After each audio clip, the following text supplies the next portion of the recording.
Buenos días, mi nombre es Constanza Vera, yo soy médica neuróloga acá del Hospital de Puerto Montt y se me encomendó el día de hoy hablarles un poco sobre el manejo del trauma encefalocraniano, conocido más como TEC, y principalmente el enfrentamiento que se tiene en el servicio de urgencias con esta patología, ¿ya?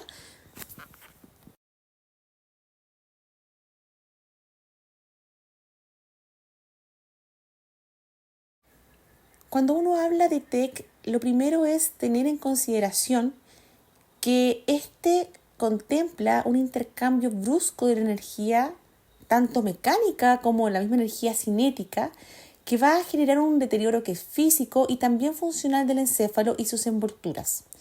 Y esto va a ocurrir de una manera precoz, así como también tardía y de forma permanente o bien transitoria.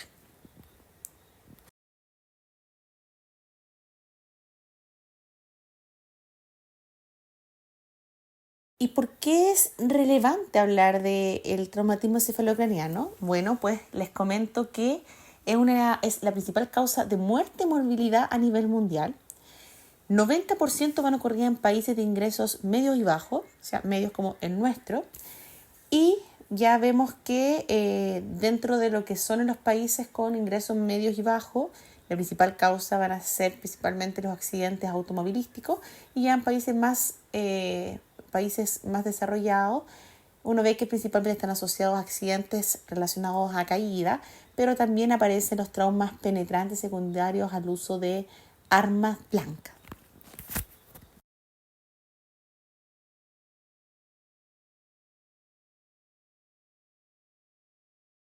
Y una forma de comprender el abordaje que voy a tener yo con esta patología tan importante es comprender un poco sobre la fisiopatología que hay detrás. Y para esto hay que pensar en los mecanismos del daño. Cuando hablamos de mecanismos de daño, eh, en el trauma encefalocraniano tenemos que ver los que son primarios y los que son secundarios, ¿ya? Los primarios van a ser aquellos que van a estar relacionados con la energía que se aplica aquí como tal. El golpe que va a recibir, la aceleración que va a haber, el daño de las estructuras inmediatos por la estructura, así como también esta fuerza de zizague, de aceleración y desaceleración en relación a la densidad de la sustancia blanca y la sustancia gris, que va a terminar generando un estiramiento del axón y por tanto un daño axonal difuso, ¿ya? Pero también todo este daño primario va a desencadenar un aumento de la liberación de sustancias inflamatorias, un aumento de la permeabilidad de la barrera hematoencefálica, va a desencadenar distintos procesos intracelulares, alteraciones mitocondriales, alteraciones del flujo de calcio, neurotoxicidad, excitotoxicidad, etcétera, que finalmente van a llevar a que siga habiendo muerte neuronal posterior a que ocurre esta noxa primera.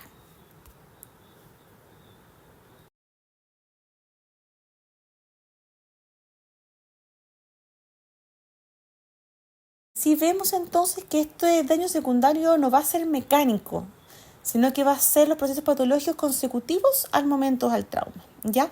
Y lo importante es saber que esto no van a ocurrir un día después, 10 horas después, comienzan a producirse desde el momento en que se produce el trauma, que comienzan estas cascadas. Y dentro de ellas hay que considerar la hipoxia, la isquemia, la desregulación del calcio, la inflamación, procesos de apoptosis, de necrosis, también alteraciones del metabolismo mitocondrial, como les dijo, peroxidación de lípidos, el edema, la excitotoxicidad, principalmente mediada por el glutamato, pero también por el lactato, el estrés oxidativo, por la formación y liberación de radicales libres, la depolarización neuronal cortical con posterior depresión y también alteraciones del citoesqueleto y también la injuria axonal.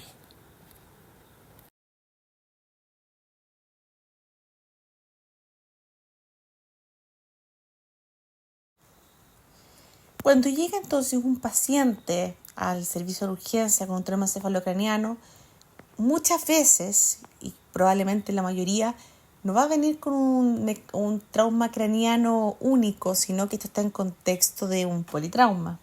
Por lo tanto, siempre aquí tenemos que aplicar el manejo del trauma, teniendo un adecuado manejo de la vía aérea, de la parte circulatoria y también ventilatoria del paciente.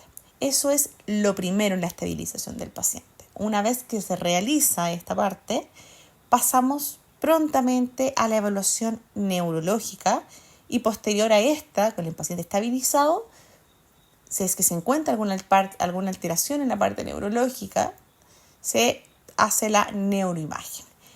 Pero para hacer esta evaluación neurológica es fundamental utilizar escalas estandarizadas. Al igual que a la evaluación de imágenes, lo ideal es ocupar estas escalas estandarizadas para poder hablar en el mismo idioma, no solo con el resto de los colegas, sino también poder hacer entrega de un pronóstico a tanto al paciente como a los familiares.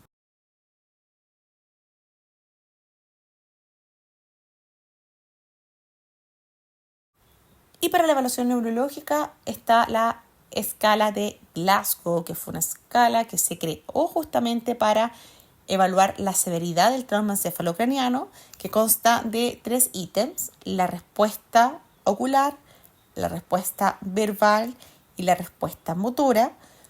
Cuando hablamos de respuesta ocular, son 4 puntos. 4, hay que una apertura espontánea. 3 puntos es que va a abrir los ojos frente a la respuesta verbal. 2 puntos es cuando los abre frente al dolor. Y 1 punto cuando no hay respuesta ocular. Por otro lado, la respuesta verbal, 5 puntos cuando es normal, es adecuada, está orientado. 4 puntos cuando ya existe algún tipo de confusión, una respuesta algo más, un poco más inadecuada, sin ser tan inapropiada como cuando es el 3, que en el fondo cuando el paciente te responde cosas que no corresponden en relación a lo que tú le dices, las cosas más incoherentes. 2, cuando hay sonidos que son incomprensibles, quejidos, por ejemplo. Y 1, cuando no hay respuesta verbal. Y por último, la respuesta motora, que acá son 6 puntos. 6, cuando obedece comandos, levante la mano, caballero, y levanta la mano, por ejemplo. ¿Ya? 5, cuando el paciente localiza el dolor. 4, cuando el paciente retira el dolor. 3 puntos cuando existe una respuesta de decorticación, que es la respuesta flexora. 2 puntos cuando existe una respuesta de descerebración, o sea, extensora. Y 1 cuando no hay respuesta. En relación a la respuesta motora, yo siempre me voy a quedar con la mejor respuesta. O sea, si el paciente me moviliza un lado del cuerpo al dolor, por ejemplo, o retira el dolor y el otro no tengo respuesta, me quedo con el lado en que el paciente retira al dolor, que en el fondo van a ser 4 puntos en ese ítem. ¿Ya? Eso es importante. Como podemos ver, cuando yo no tengo respuesta entre los 3 ítems, es 1 punto. Por lo tanto, el mínimo puntaje de Glasgow que puedo tener es de 3 puntos. No existe Glasgow 0, no existe Glasgow 1, no existe Glasgow 2. ¿Ya? Este puntaje finalmente se va a dividir en 3 categorías, en aquel que va a ser una injuria cerebral menor, cuando es de 13 a 15 puntos, una moderada de 9 a 12 puntos y una injuria severa de 3 a 8 puntos. ¿Ya? Importante porque finalmente esto me va a hablar de la cantidad de cuidados que yo tengo que tener, el manejo que voy a tener que tener, la necesidad de realizar una neuroimagen también, etcétera.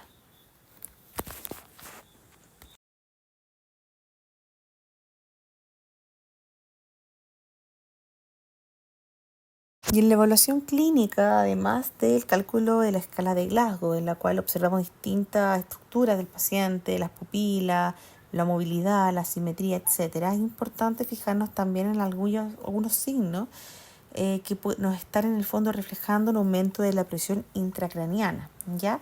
Como es, por ejemplo, la presencia de una anisocoria, la presencia de una midriasis arrefléctica, que nos refleje en el fondo que pudiese haber algún tipo de herniación, la presencia de una focalidad neurológica, ya sea un trastorno del lenguaje, un trastorno, un déficit motor, un déficit sensitivo, etcétera, un descenso del Glasgow, deterioro de conciencia a las evaluaciones consecutivas que estoy haciendo, un Glasgow ya inferior a 9 al comienzo, que me lleve ya a que estoy reflejando un TEC grave, ¿verdad?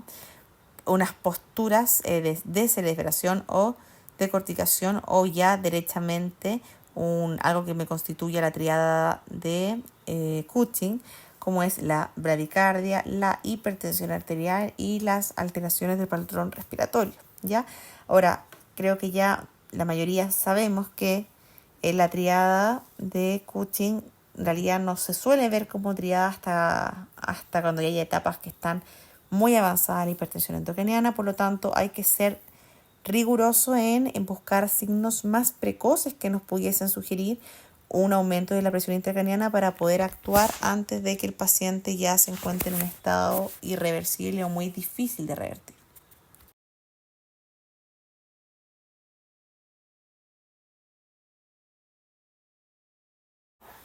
Dentro de las escalas que se utilizan con las neuroimágenes, principalmente utilizando el escáner sin contraste, como una aproximación inicial, tenemos la escala de Marshall, que es muy útil porque aparte de ser fácil de usar y fijarse en algunos elementos que son fáciles de observar, también relacionan estos con la mortalidad, y vemos que esta se va a fijar en si existe o no una patología cerebral aguda, y también ve si esta genera desviación de línea media mayor a 5 milímetros, compresión o ocupación de cisternas de la base, así como también si esta tiene un volumen mayor a 25 centímetros cúbicos, ¿ya?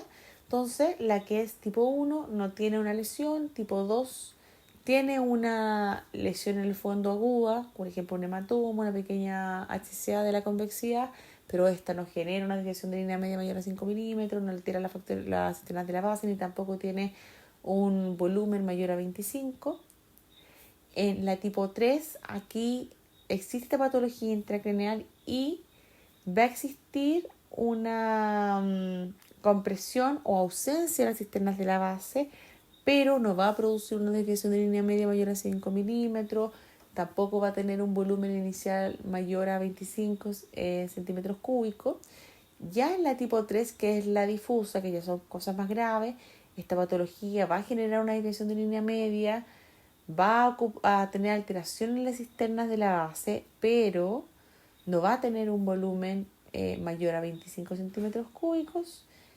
Y ya cuando el volumen, la extensión ya es más grande, a 25 centímetros cúbicos, ya normalmente existe ya alteraciones, una desviación grande, alteración de las cisternas de la base.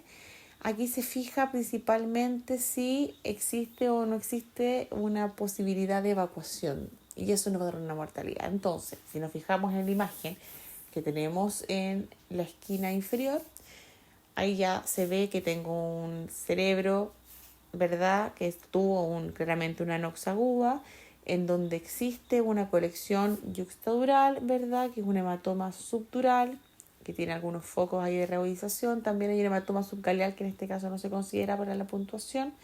Este hematoma subdural está generando una desviación del parénquima hacia la derecha, ¿verdad? Existe una desviación en línea media que acá no se señala, pero que es mayor a 5 milímetros. Existe una compresión también de las cisternas de la base, ¿ya? Que acá se puede observar desviación hacia el ventrículo, ¿verdad?, lateral, y el tercer ventrículo, y también un volumen que al medirlo te da mayor a 25 milímetros, ¿ya? Aquí no tenemos la información en relación a si existe o no existe una posibilidad de operar o no a este paciente, pero estamos hablando de una mortalidad por lo menos sobre un 40% en este paciente, solamente viendo la imagen, ¿ya? Otra escala que se puede utilizar es la de Rotterdam.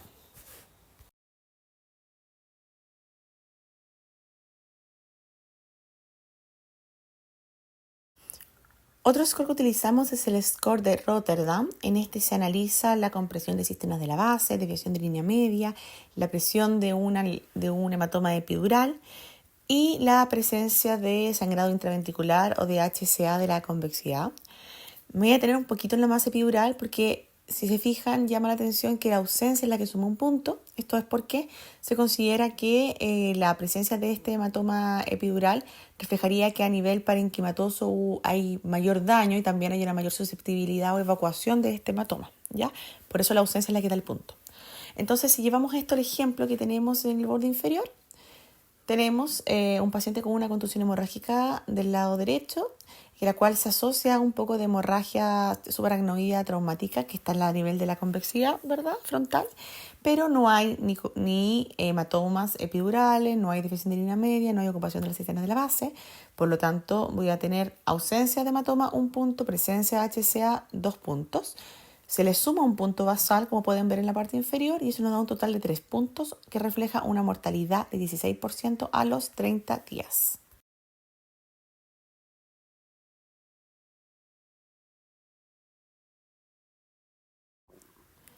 Teniendo esta evaluación inicial, vamos a evaluar algunas de las medidas terapéuticas que se puede realizar en el servicio de urgencia.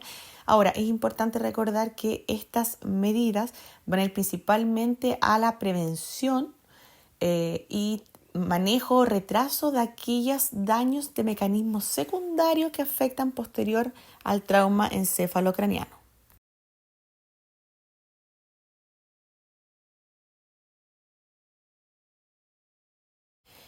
Iniciando por la sedación, hablando de 2 agentes principalmente. Bueno, el propofol acá vendría siendo uno de los más recomendados, porque ha demostrado tener una disminución a nivel de la presión intracraniana y un aumento en el fondo de la perfusión cerebral, pero también con un reflejo en la reducción del consumo cerebral de oxígeno, o sea, permite disminuir un poquito este consumo, por lo tanto disminuye la producción de radicales libres, entre otras cosas, ¿ya?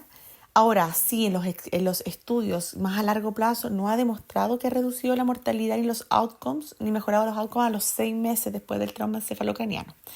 Sí, cuando uno utiliza el propofol ya de forma más prolongada hay que tener mucho cuidado con el síndrome de perfusión por propofol, que tiene una altísima mortalidad, pero en realidad eso ya es algo que se ve más cuando el paciente ingresa a la unidad de cuidados intensivos en un manejo inicial.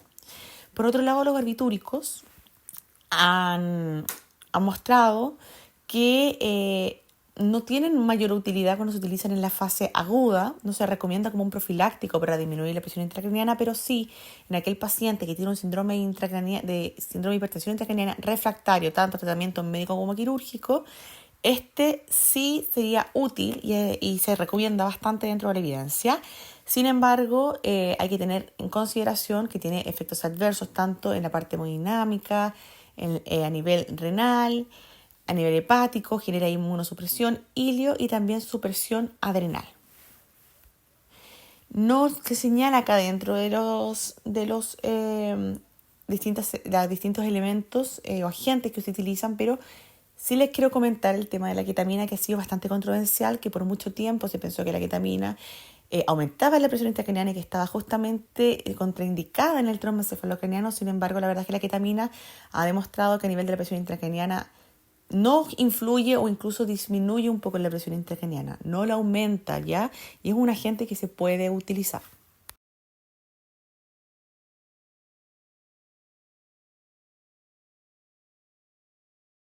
Vamos a hablar sobre la terapia hiperosmolar, que es una de las medidas que podemos iniciar más rápidamente cuando se sospecha un síndrome de hipertensión intracraniana en relación a un trauma encefalocraniano. Recordemos que la osmolaridad del tejido cerebral es alrededor de 3 milosmol por litro. Y bueno, esto es superior al suero, pero cuando se produce un TEC, el daño y la inflamación que resulta en las células cerebrales van a llevar a un desequilibrio iónico y esto aumenta la osmolaridad. Entonces la terapia osmolar lo que hace es aumento de la osmolaridad intravascular, ¿verdad? Para que el líquido en el fondo que está dentro del sistema nervioso central, que está separado del resto de la vasculatura para la barrera hematoencefálica, salga hacia el nivel intravascular y de esa manera disminuya el edema a nivel cerebral y por lo tanto disminuye la presión intracranial, ¿ya? Entonces esta terapia debe iniciarse rápidamente ante la sospecha de una hipertensión y hay 2 agentes principales. Tenemos el suero hipertónico y tenemos el manitol, ¿ya? Cuando uno observa los distintos estudios, la verdad es que cuando compara uno con el otro, no se ha visto que exista una superioridad en relación a la utilidad para bajar la presión intracraniana entre manitol y suero. Sin embargo, se inclinan los estudios más por el suero hipertónico porque el manitol tiene un efecto hemodinámico a través de la diuresis osmótica y generando una deshidratación, muchas veces una falla renal, pero principalmente una hipotensión. Y eso obviamente en el contexto de un politrauma con choque hemorrágico aumenta la mortalidad del paciente. Por lo tanto, se utiliza más el suero hiperosmolar en la práctica, ¿ya? Ahora, si tengo manitol y no suero hipertónico, se puede utilizar también. Entonces, ¿de qué manera vamos a utilizar el suero hipertónico? ¿O de qué manera actúa, mejor dicho? Podemos verlo en este esquema que está abajo. Tiene los efectos osmótico y expansión del plasma, y a nivel de la microcirculación cerebral esto va a disminuir finalmente el edema, pero también va a tener un efecto hemodinámico a través de aumentar el volumen intravascular, ¿verdad? Aumentar la presión, eso aumenta el output cardíaco, pero lo más interesante que también se ha visto es que esto tiene un efecto sobre una modulación inmunológica y las propiedades también antioxidantes que ocurre a nivel ya cerebral, que esos son los mecanismos que se empiezan a activar como mecanismos secundarios de daño. Por lo tanto, voy a tener finalmente una disminución de la presión, que es importante, un aumento de la presión de perfusión cerebral, que existe, pero que es menos significativa que la disminución de la presión intracraniana, y además esta modulación ya a nivel más inflamatorio del tejido cerebral, que finalmente ayuda a prevenir la injuria cerebral secundaria, ¿ya? En esta tabla de la derecha podemos observar una comparación entre ambas, más que todo lo que recién les señalé. Ambas actúan mediante el aumento de la gradiente interbarrera hematoencefálica, ¿verdad? Generando una reducción de la presión intracraniana. Es más rápido el suero hipertónico que el manitol al actuar. Ambos tienen una duración más o menos de 4 o 5 horas desde que se comienza a aplicar, ¿ya? Cuando doy los vuelos iniciales. El efecto hemodinámico es favorable a nivel del hipertónico, no así a nivel del manitol, que termina generando una hipotensión. Y a nivel de los efectos adversos, con el hipertónico, como genera un aumento del volumen intravascular, hay que tener ojo con el riesgo de edema cerebral. Y con el manitol, principalmente lo que hay que tener ojo es la falla renal y la hipotensión.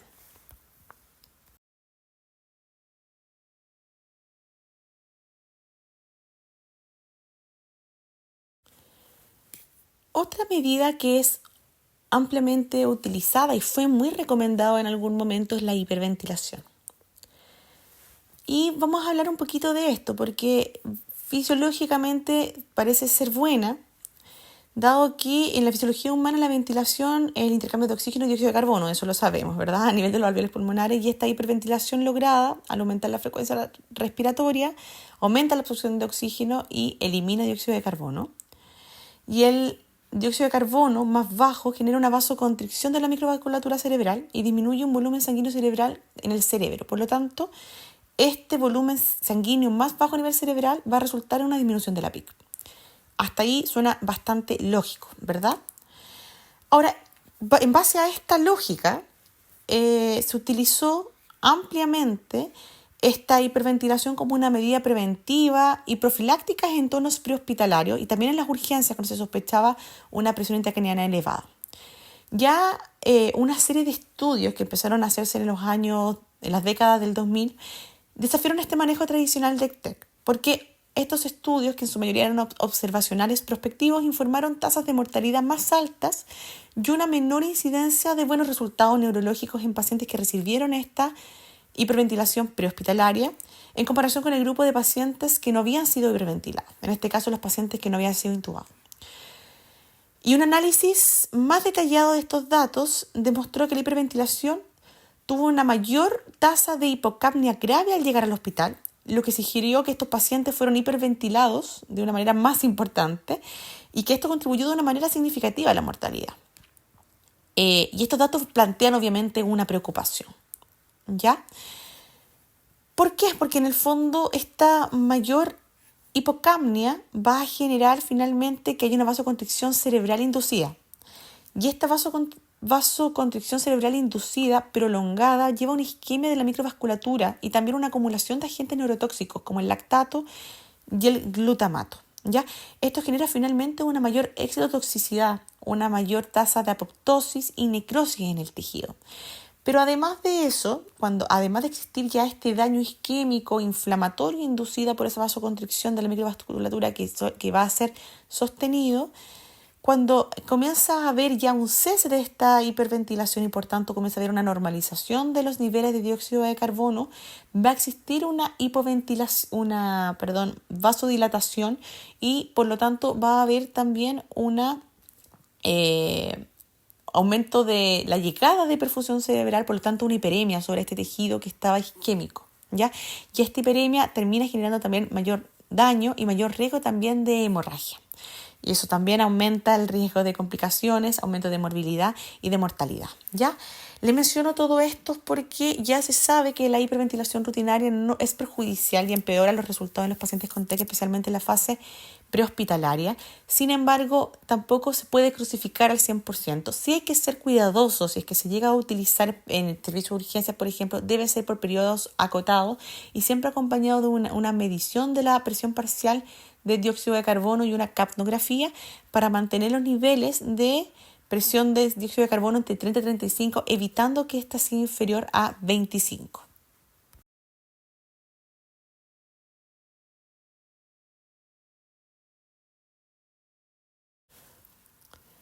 Otro de los puntos que se discuten harto en las últimas guías de manejo del TEC es el manejo del trastorno de coagulación por el sangrado activo que pudiese haber, y ahí entra el ácido tranexámico. El papel del ácido tranexámico en el trauma ya se demostró su beneficio en el estudio CRASH-2, en donde se vio que disminuía un tercio de la mortalidad en total en el grupo de pacientes estudiados, pero en este estudio se excluyeron pacientes que tenían un trauma cefalocraniano. Y ahí nace el CRASH-3, en donde se analizó la utilidad del ácido tranexámico en el uso en las primeras horas de los pacientes con TEC que tenían un Glasgow inicial de 12 o menos, pero aquí se excluyó a aquellos pacientes que hayan tenido una hemorragia extracraneal mayor, ya que eran los que se habían ya demostrado el beneficio en el estudio CRASH-2. Dentro de esto se vio cómo actuaba tanto por el tiempo que ocurría hasta que yo lo utilizara, y también se observó cómo repercutía finalmente en la mortalidad de los pacientes. Se analizó además los efectos adversos como las convulsiones y también los eventos de oclusión vascular que pudiesen ser presumiblemente secundarios a este uso de ácido tranexámico. Cuando se vio el grupo completo de todos los pacientes que ingresaron al estudio, no se observó que hubiese un beneficio significativo en aquellos pacientes que recibieron el ácido tranexámico, pero cuando se hizo después un análisis de subgrupo y se excluyó a aquellos pacientes que tenían un Glasgow inicial de 3 o que tenían una midriasis arefléctica bilaterales del ingreso, sí se observó con este grupo que excluía estos dos elementos que sí existía un beneficio de disminución de la mortalidad en aquel paciente que utilizó ácido tranexámico, que era un 12,5% de mortalidad versus un 14%, ¿ya? Con un riesgo de 0,89. ¿Qué se vio acá entonces? Sí, que cuando analizamos los distintos grupos, este riesgo de muerte se redujo en el TEC leve a moderado, o sea, de 9 a 12, ¿ya? Pero no en el TEC grave. El tratamiento precoz fue también eficaz en estos pacientes que tenían un TEC que no era grave. En el TEC que ya era severo, o sea, inferior, con un Glasgow inferior a 9, no se vio que porque yo entregara antes este tratamiento o que entregara este tratamiento los pacientes iban a andar mejor en relación a la mortalidad.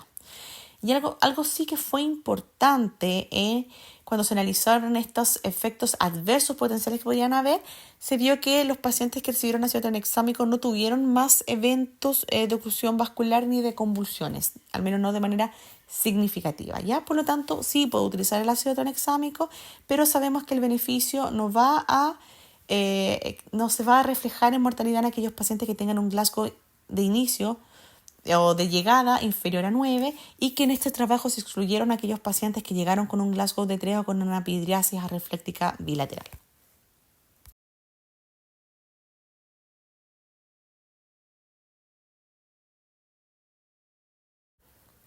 Otro tema no menor en los pacientes que sufren TEC es la ocurrencia de crisis convulsivas. Y esto es importante porque las crisis convulsivas generan mayor morbimortalidad en estos pacientes, ¿ya?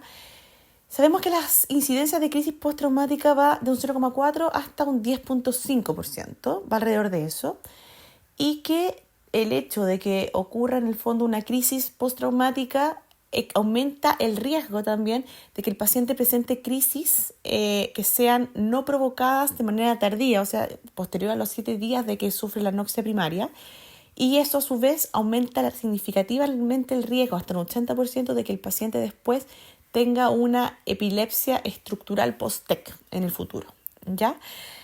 Por lo tanto, ¿qué es lo que se recomienda en los pacientes que sufren un trauma encefalocraniano complicado? ¿Ya? O sea, cualquier tipo de lesión intracraniana que pueda tener, o aquellos que tuvieron una crisis temprana o crisis inmediata en relación a este trauma encefalocraniano, se recomienda una profilaxis antipiléptica por 7 días, por lo menos. Eso es lo que recomienda los distintos estudios en que esto se analizó, para en el fondo reducir el riesgo tanto de crisis tardías como el desarrollo de epilepsia post-TEC, ¿ya? Vuelvo a mencionar entonces que aquellos pacientes con TEC complicado dentro de este grupo van todos pacientes que se evidencia alguna lesión intracraniana cuando uno le realiza la tomografía, o pacientes con crisis postraumáticas inmediatas tienen que recibir esto. Dentro de los estudios muchas veces también analizan, lo incluyen en aquellos pacientes que tienen un consumo importante de alcohol. También se suelen incluir en algunos de los estudios, ¿ya? Que lo que se utiliza principalmente hoy en día es el levetiracetam. ¿Por qué? Porque no tiene efectos de repercusión en el fondo de la parte hemodinámica y se puede administrar rápidamente, a diferencia de la fenitoína, que sí hay que tener una monitorización de la presión principalmente y que por lo tanto tiene que entregarse de una manera más lenta. La idea es hacerlo rápidamente, especialmente cuando estoy en contexto de un TEC que es grave. En relación a los resultados, si no tengo levetiracetam, puedo utilizar fenitoína. No se ha visto que uno sea superior a otro en el resultado posterior, pero sí en el momento inmediato es más rápido utilizar el levetiracetam.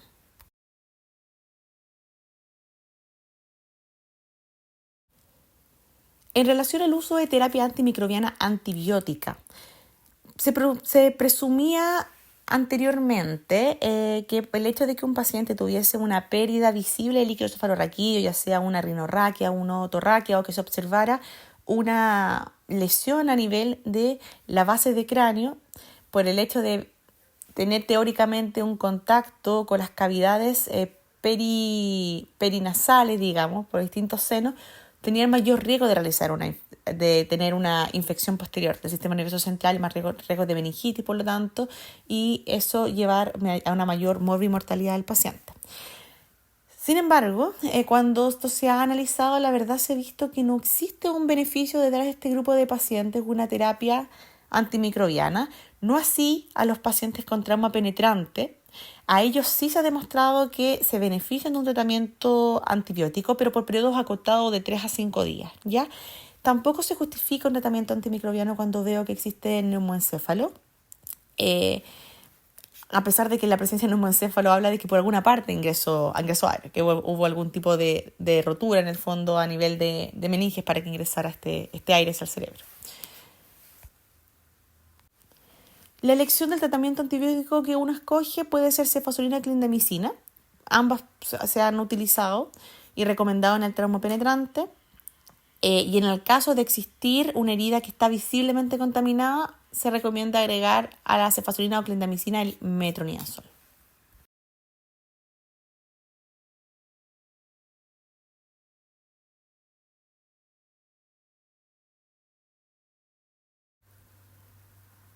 Mencionar ya finalmente, dentro de las cosas que vamos a discutir, vamos ya terminando, qué cosas no se recomiendan derechamente ya en la guía. El uso de corticoides está desaconsejado, de hecho está contraindicado, tanto en el tema del manejo del edema como tratar de manejar la parte más inmunomoduladora. Los pacientes mueren más cuando se les da corticoide en fase temprana en contexto de TEC encefalocraniano, así que no es una medida que se utilice.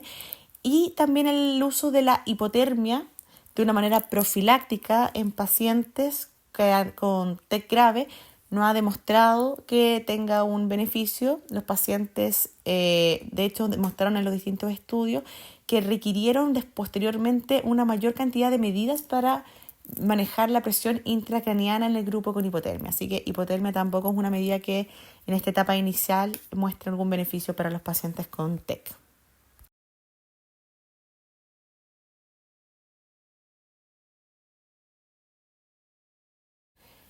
Y por último, pero no menos importante, saber cuándo un paciente va a requerir un manejo neuroquirúrgico, porque eso me va a dar la premura, la urgencia para contactar al neurocirujano, ¿verdad? Y para que evalúe al paciente. Para esto, la verdad, necesito tanto la evaluación clínica, pero es fundamental la neuroimagen, porque necesito ver qué es lo que está ocurriendo a nivel intracraniano aparte de la sospecha. Y para esto tengo que tener un poquito de ojo al ver la imagen y muchas veces es necesario también poder medir lo que yo veo en la imagen con estas reglas que vienen en los distintos programas para evaluar las distintas imágenes, en este caso cerebrales. La presencia de hematomas epidurales mayor a 30 ml, con un espesor mayor a 15 milímetros y que desplacen línea media mayor a 5 milímetros, o que tengan un Glasgow, se acompañen de un Glasgow inferior a 9, o sea, que sea un TEC grave, o el paciente tenga anisocoria o vaya disminuyendo su nivel de conciencia o empeorando su Glasgow en las evaluaciones consecutivas. La presencia de hematomas intraparenquimatosos, estas contusiones hemorrágicas, que se acompañan de un deterioro progresivo o que tenga efectos de masa o de presión intracraniana elevado o en sí tengan un volumen mayor a 50 ml generando una desviación de línea media significativa, y aquellos pacientes con hematomas subdurales con un espesor mayor a 1 centímetro o un desplazamiento de línea media mayor a 5 milímetros, ¿ya? Que aparte estos pacientes que tengan esta colección, aunque haya sido inferior a estos valores, pero comiencen a deteriorarse posterior al TEC, a ver que su Glasgow empieza a disminuir o comienzan a tener una anisocoria o una midriasis arrefléctica. Todo en el fondo nos va demostrando que hay compresión a nivel más basal de los pedúnculos en el tercer par, por lo tanto una herniación inminente o que ya está ocurriendo en proceso. Todos esos pacientes tienen indicación de ser evaluados rápidamente por un neurocirujano. Probablemente estos pacientes vayan a requerir algún manejo neuroquirúrgico, por lo tanto hay ahí que apurar un poco esta evaluación, ¿ya?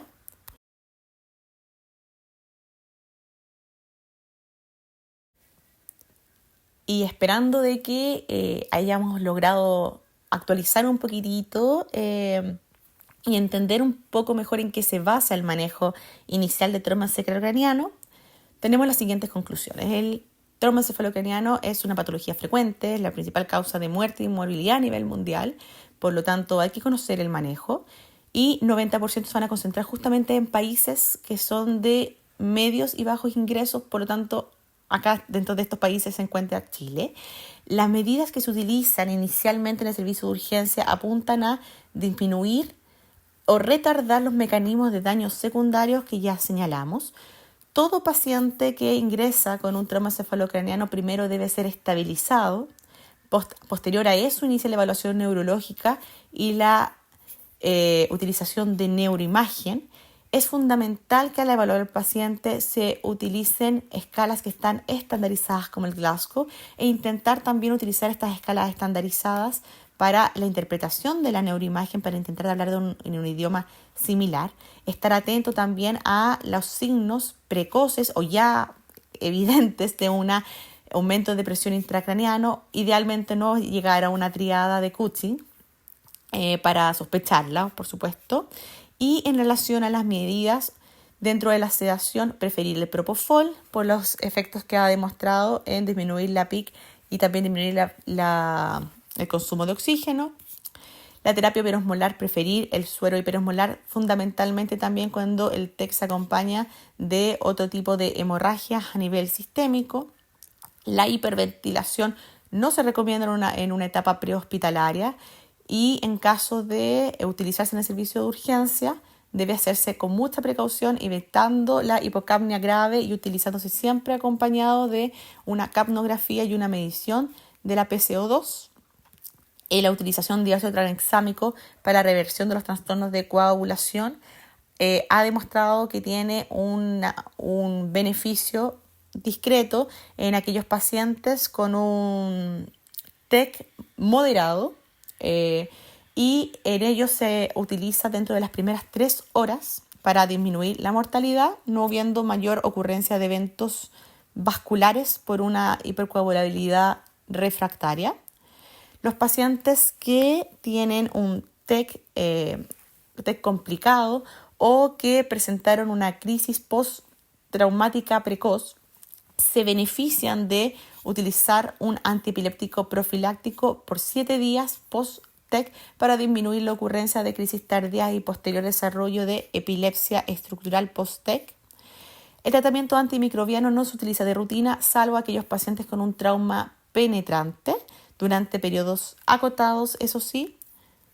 No se recomienda el uso de corticoides ni tampoco de hipotermia en una etapa temprana. Los corticoides muestran una mayor mortalidad y los pacientes que van a requerir un manejo neuroquirúrgico son aquellos que van a tener un signo de herniación inminente y que muestran una desviación de línea media significativa, colecciones que tienen un volumen importante o aquellos que van demostrando que tienen un declive en su estado neurológico persistente. Por lo tanto, eso nos demuestra que la evaluación clínica consecutiva en estos pacientes es importante. Muchísimas gracias, espero que haya quedado un poco más claro.